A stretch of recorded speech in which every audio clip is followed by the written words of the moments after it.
Tribuners, kita beralih ke berita selanjutnya. Tragedi Kanjuruhan menjadi sorotan berbagai pihak, termasuk banyak media asing. Satu media asing yang turut memberitakan tragedi mematikan itu ialah The Washington Post.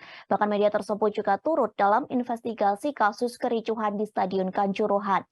Lantas The Washington Post mempublikasikan hasil investigasi yang telah mereka lakukan.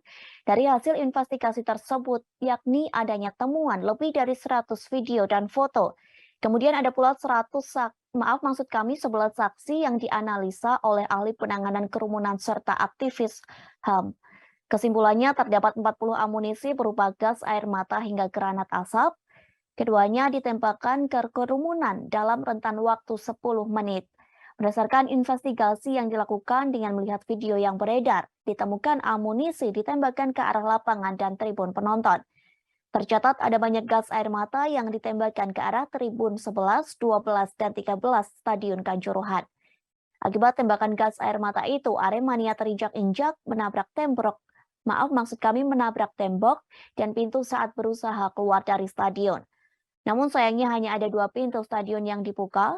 Profesor dari Keele University, Inggris, Clifford Scott, mempelajari pengamanan supporter olahraga. Ia mengulas video yang disediakan oleh The Washington Post. Dari ulasannya, Scott menyimpulkan tragedi yang menewaskan ratusan orang disebabkan aksi polisi. Selain itu, banyak korban yang tewas lantaran buruknya manajemen stadion.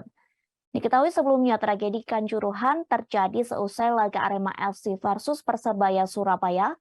Peristiwa itu terjadi pada Sabtu 1 Oktober 2022 yang menewaskan 131 orang. Kini Polri telah menetapkan 6 tersangka terkait insiden tersebut.